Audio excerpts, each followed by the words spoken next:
नमस्कार, मैं हूं शिवानी शर्मा और आप देख रहे हैं कुछ तो है। क्या आप सोच सकते हैं कि आप किसी मंदिर में जाएं और आपके सामने कुछ खूंखार जानवर खड़े हों, वो भगवान के दरबार में सिर झुकाएं, मंदिर में प्रसाद का भोग लगाएं और अचानक कहीं गायब भी हो जाएं। आज हम आपको देश के ऐसे ही मंदिर में ले चलेंगे जहां इस चमत्कार का दावा रोज हो रहा है। लोग कहते हैं कि इंसानी आबादी के बीच वो खूंखार जानवर न जाने कहां से प्रकट हो जाते हैं और मंदिर में आरती के बाद अचानक गायब भी हो जाते हैं।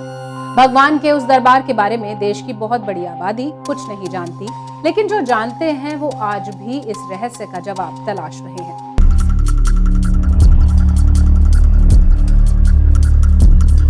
एक युगों पुरानी परंपरा, मंदिर में प्रसाद का बनना, प्रसाद को उस चबूतरे पर रख देना, थाली को पीटना और एक रहस्यमय आवाज के साथ जंगली जानवरों को न्योता देना।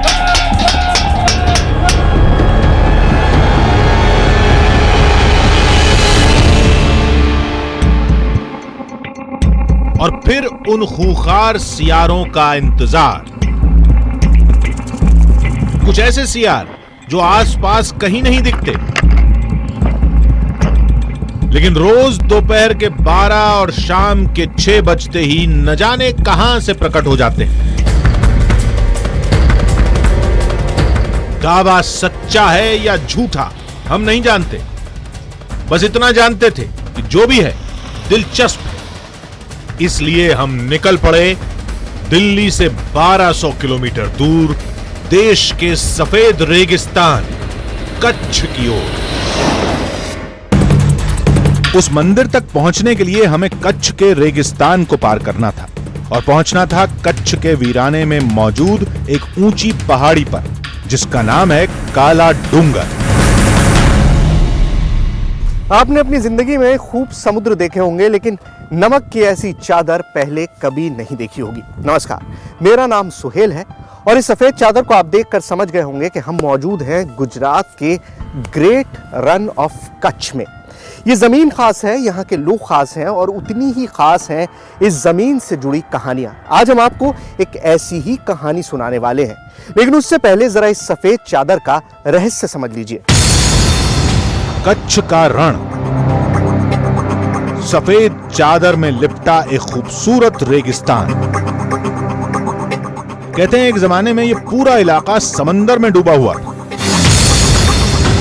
लेकिन सदियों पहले यहां आए भूकंप की वजह से सब कुछ बदल गया। जमीन के अंदर बड़े बदलाव हुए, समुद्र तल नीचे चला गया और यह इलाका एक पठार बनकर सामने आया। नतीजा यह हुआ कि समंदर की लहरें यहां से मीलों दूर चली गईं और पूरा इलाका एक नमकीन रेगिस्तान बनकर रह गया। यानी जमीन पर दिखने वाली ये सफेद चादर वो नमक है जिसे पानी की लहरें यहीं छोड़कर चली गईं। ये सफेद चादर जो आज रन ऑफ कच्छ की पहचान है, लेकिन उतनी ही पहचान है काला डूंगर। वो काला डूंगर जहां पर सियार आते हैं, मांस भक्षी सियार जो वहां आकर प्रसाद ग्रहण करते हैं। ऐसा मुमकिन है या नामुमकिन है, यह हमें नहीं पता और तब तक पता भी नहीं चलेगा जब तक हम उस काला डूंगर के मंदिर तक पहुंच न जाएं।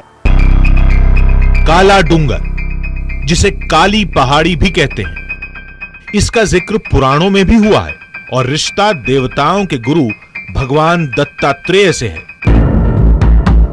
मान्यता है कि सतयुग में भगवान दत्तात्रेय इस पहाड़ी पर आए थे, इसी पहाड़ी पर तप किया था और जाते जाते इस इलाके को एक वरदान दिया था। वरदान से चमत्कार हुआ और इस रेगिस्तान के बीच कुछ इलाके हरे भरे हो गए। ज्यादातर इलाकों में इंसानी आबादी बस गई। वो पहाड़ी जहां भगवान दत्तात्रेय ने तप किया था, वहां आज एक भव्य मंदिर है और उसी मंदिर में सदियों बाद भी भगवान का चमत्कार कायम है। कुछ देर के सफर के बाद हम भी उस मंदिर तक पहुंच गए। भगवान दत्तात्रेय यानी ब्रह्मा, विष्णु और महेश, तीनों का एक रूप। भगवान ब्रह्मा, विष्णु और महेश को अगर आप एक साथ देखना चाहते हैं तो आपको दर्शन करने होंगे गुरु दत्तात्रेय के। हम काला डूंगर के उस मंदिर में पहुंच चुके हैं जिसके बारे में मान्यता है कि 4 युगों से यहां पर यह मंदिर मौजूद है, क्योंकि भगवान दत्तात्रेय ने यहां पर तपस्या की थी और इसी वजह से यहां पर वो मंदिर बना। और इसी मंदिर से जुड़ी कहानी है उन सियारों की जो रोज यहां पर आते हैं। मंदिर में भगवान का चमत्कार दिन में 2 बार ही होता है, वो भी तय वक्त पर ही होता है। आज के चमत्कार का हमें भी इंतजार था, लेकिन उससे पहले जरूरी था भगवान दत्तात्रेय की कहानी को समझना। युगों पहले भगवान दत्तात्रेय इसी पहाड़ी पर साधना में लीन थे। तभी एक सियार भगवान के पास पहुंचा। भगवान के पास सियार को खिलाने के लिए कुछ भी नहीं था और सियार का भूखा वापस जाना धर्म के खिलाफ था। इसलिए भगवान ने अपने शरीर के अंग काटकर सियार के सामने रख दिए, लेकिन सियार ने मांस के उन टुकड़ों को खाने से इनकार कर दिया। कहा जाता है कि इसके बाद भगवान ने अपनी पोटली से चावल और गुड़ निकालकर सियार के सामने पेश किया और सियार उन्हें खाने लगा। ऐसी मान्यता है कि उस दिन के बाद रोज यहां ऐसा ही होता है। रोज चावल और गुड़ का भोग लगता है और उसे खाने कुछ सियार अपने आप चले आते हैं। चमत्कार कहो या कुछ भी कहो कि जब भी लौंग लौंग की ये साध पड़ेगा तो वो कहीं पे भी होंगे, वो अपने आप वहां पे वो आ जाते हैं। संभाव से देखा जाए तो वो अपना नियमित समय से आएंगे। जब घंटे की ध्वनि होगी तो निश्चित आएंगे भोग लेने के लिए। ये सिर्फ एक कहानी है, कहीं कुछ हकीकत नहीं। कहानी नहीं, हकीकत है। आपको देखो डेली आते, हम डेली देखते हैं। क्या करते हैं आके? यहाँ आके प्रसाद खा के चले जाते हैं। अच्छा, ये आ रहा है। हमें यकीन दिलाने के लिए यहां के लोगों ने हमें कुछ तस्वीरें दिखाई, मोबाइल से ली गई कुछ तस्वीरें जिसमें वाकई कुछ सियार दिखाई दे रहे थे, लेकिन ये सब कुछ हम अपनी आंखों से देखना चाहते थे। शाम ढल रही थी। कुछ ही देर बाद मंदिर में आरती का वक्त हो गया। हमें बताया गया कि आरती के ठीक बाद सियारों के लिए प्रसाद रखा जाएगा और मंदिर का एक कर्मचारी प्रसाद लेकर निकल पड़ा। ये प्रसाद तैयार है, लेके जा रहे हैं उसी जगह पे जहां पर लौंग आते हैं, सियार आते हैं। इस बार आएंगे या नहीं पता नहीं। बड़ी सी थाली में प्रसाद लेकर वो कर्मचारी पास में बने एक चबूतरे के पास पहुंच गया। तो अभी सियार आएंगे? हाँ आएंगे। तो हम डाल रहे हैं, देखते हैं सियार आते हैं या नहीं। अंधेरे का टाइम है। ये देखिए, ये प्रसाद डाल दिया गया है। क्या है प्रसाद में? ये चावल है, मीठा चावल। अच्छा, मीठा चावल है। तो मीठा चावल डाला गया है और देखिए अब ये थाली पीटेंगे और बजाएंगे फिर आएंगे।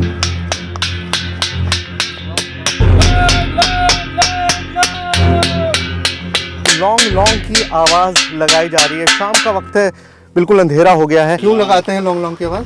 लौंग लौंग की गुरुदत्त भगवान है ना, अपना अंग दिया था ना उसको। हाँ। अंग दिया था इसलिए लौंग बोलते हैं। लौंग। हाँ। तो वो लौंग बिगड़ के लौंग हो गया। हाँ।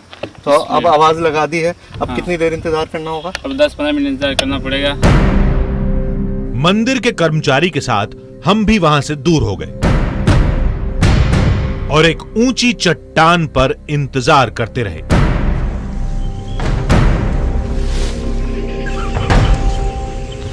कोई जानवर आया है, लेकिन सियार नहीं है। ये जंगली सुअर है। जंगली सुअर हो सकता है ये हायना हो, लकड़बग्गा हो। लकड़बग्गा भी इसी साइज में होता है, काफ़ी बड़ा होता है। तो हमने जो छोटा कैमरा लगाया है, गोप्रो कैमरा वहाँ पे लगाया हुआ, उसकी फुटेज को जब हम देखेंगे तब पता चलेगा कि असल में ये कौन से जानवर है।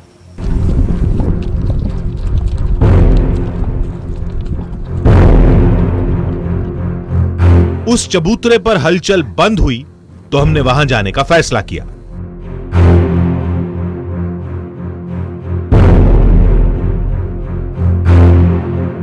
खाना देखिए, यहाँ पर अभी आपके सामने बहुत सारा खाना डाला गया था। वो खाना सियारों के लिए डाला गया था, लेकिन सियारों को शायद मौका ही नहीं लगा। खाना डालते ही अगले 2 मिनट में बहुत सारे जंगली सुअर यहाँ पर आ गए और सारा खाना ख़त्म हो गया। तो जब खाना ख़त्म हो गया तो अब जाहिर है सियार यहाँ नहीं आएंगे, क्योंकि जब कुछ बचा ही नहीं उनके खाने के लिए तो वो यहाँ आकर करेंगे क्या। तो ये सारा प्रोसेस अब हर रोज होता है, तो हम भी यहाँ पर रुकेंगे, इसी मंदिर में हम इंतजार करेंगे और देखेंगे। कौन मानेगा कि इंसानी आबादी के बीच एक मंदिर में सियारों का झुंड रोज आता है, भगवान के दरबार में सर झुकाता है और मंदिर में प्रसाद का पहला भोग भी लगाता है और लोगों की आंखों के सामने अचानक गायब हो जाता है। दावा है कि ये सब देवताओं के गुरु भगवान दत्तात्रेय की लीला है, जिसका जिक्र पुराणों में भी हुआ है। आज हो रहा है इस रहस्य का खुलासा आपकी आंखों के सामने। आइए देखते हैं। जिसे देखो बस यही कहता है कि रोज की तरह सियार आज भी आएंगे, मंदिर में प्रसाद का भोग लगाएंगे और उन जंगलों में कहीं गायब हो जाएंगे। लेकिन उससे पहले एक और दावा हमें हैरान कर गया। लोगों ने बताया कि आसपास के जंगलों में कई बार सियार के झुंड की तलाश की गई, लेकिन कुछ नहीं मिला। इलाके के किसी इंसान ने दत्तात्रेय मंदिर के अलावा सियार को कभी नहीं देखा। उनकी नजर में यह सब कुछ कोई इत्तेफाक नहीं, बल्कि एक चमत्कार है। जी नहीं, चमत्कार मानिए। आप यहाँ पर घूम के देखें, कहीं पर भी आपको कंदराएं ऐसी नहीं मिलेंगी जहाँ पे सियार छुप सके। तो जब छुपते नहीं है, कहाँ जाते हैं, कहाँ से आते हैं, इनके बारे में कुछ नहीं पता चलता। आप चारों तरफ अवलोकन कर लीजिए, ऐसा कुछ नहीं मिलेगा आपको। हाथ कंगन को आरसी किया, जंगल सामने था, तो सोचा एक तलाश हम भी कर लेते हैं।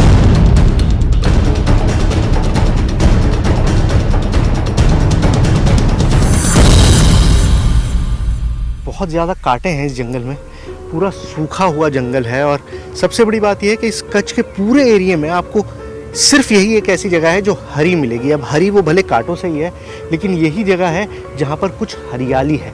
हम इस जंगल में अंदर जाकर कोशिश करते हैं कि हम सियारों को देख पाते हैं या नहीं। इस कांटों भरे रास्ते पर हम बढ़ते रहे, सियार के होने की हर मुमकिन जगह को खंगालते रहे।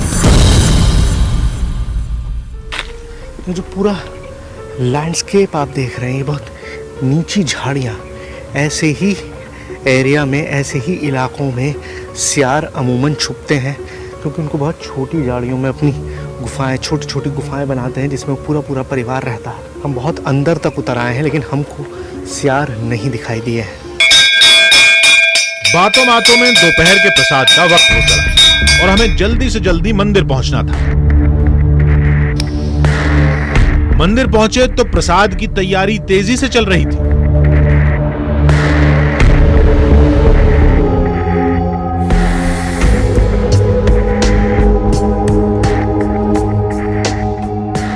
ये देखिए, यहाँ पर ये मीठे राइस बन रहे हैं। तो राइस तैयार हो गया। राइस के अंदर अब गुड़ डाला जा रहा है उसको मीठा करने के लिए।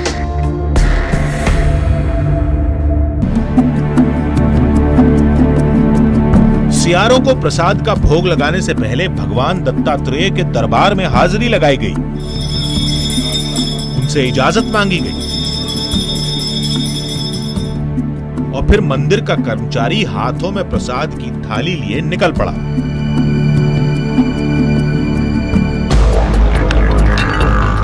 सियारों का इंतजार करने हमारी टीम को दूर जाना होगा, लेकिन उससे पहले हमने इस चबूतरे पर अपना गोप्रो कैमरा छोड़ दिया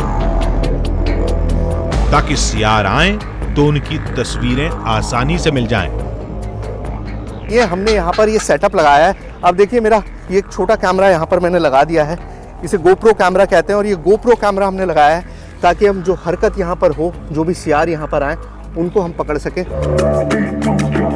बारी अब इंतजार की थी, वो भी इस जगह से थोड़ी दूर, ताकि सियारों को किसी इंसान की मौजूदगी का एहसास न हो।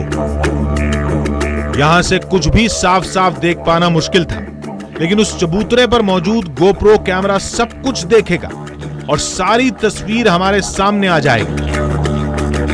शुरुआत चिड़ियों से हुई और कुछ ही देर में एक के बाद एक 3 नेवले भी आ गए। 15 मिनट हो चुके हैं और इस 15 मिनट के अंदर सिर्फ नेवले ही दिखाई दिए। पहले 1-2 नेवले थे, अब वहां पर 3 नेवले हैं। देखते देखते जंगल में कुछ हलचल सुनाई दी। ऐसा लगा जैसे वहां कोई है। तभी हमें कुछ दिखा, शायद वही जिसकी तलाश थी। अरे वो रहा, देखिए। ओह गॉड, अगर आपने नहीं देखा होगा तो यकीन नहीं कर सकते, बिल्कुल बिजली की तरह आया।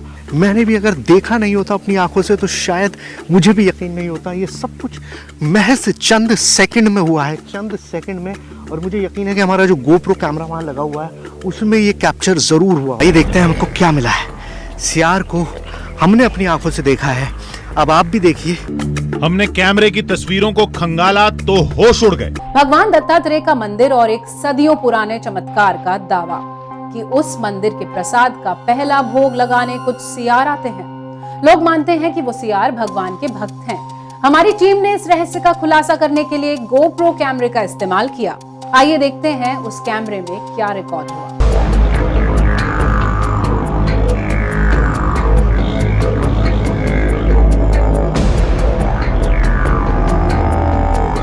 आइए देखते हैं हमको क्या मिला है। सियार को हमने अपनी आंखों से देखा है, अब आप भी देखिए कि सियार यहाँ पर आए थे, उन्होंने क्या खाया, प्रसाद ग्रहण किया और ये बात साबित कर दी कि युगों से जो कुछ यहाँ पर होता आया है वो आज भी होता है। हमने कैमरे की तस्वीरों को खंगाला तो होश उड़ गए। शुरुआत में 2 सियार चबूतरे के ऊपर चढ़ते हैं, प्रसाद को चखते हैं और लौट भी जाते हैं। लेकिन फिर एक के बाद एक सियारों का पूरा झुंड आता है। 2, 4, 6, 8, देखते ही देखते करीब 10 सियार पहुंच गए। एक मांसाहारी जानवर जिसे जंगल में शिकार करने की आदत है, वो इस मंदिर में शाकाहारी प्रसाद खा रहा था। सियारों का वो झुंड काफी देर तक रहा और फिर अचानक कहीं गुम हो गया। मंदिर में मौजूद तमाम लोग आज फिर उस चमत्कार को नमस्कार करने लगे। हमने जो कुछ भी देखा वो किसी अचंभे से कम नहीं था। हम सोच में पड़ गए कि आखिर मंदिर में सियारों का आना वाकई भगवान की महिमा है या फिर इसकी कोई और वजह भी हो सकती है। इसलिए हम मिलने पहुंचे जाने माने wild life expert Kartik Satyanarayan से। यदि ये मंदिर में ये लोग इनको दे रहे कोई चीज़, इसका मतलब यही है कि उसको वो आसानी से मिल जा रहा है, तो वो उस टाइम निकल के वो उसको खा के वो चला जा रहा है। तो ये कोई चमत्कार वाली बात है नहीं, ये नॉर्मल एनिमल बिहेवियर है कि कहीं उसको कम मेहनत करते हुए उसको खाना प्राप्त हो रहा है तो वो उसको ज़रूर खाएगा। कार्तिक के मुताबिक एक मांसाहारी जानवर का शाकाहारी प्रसाद खा लेना कोई ताज्जुब की बात नहीं है।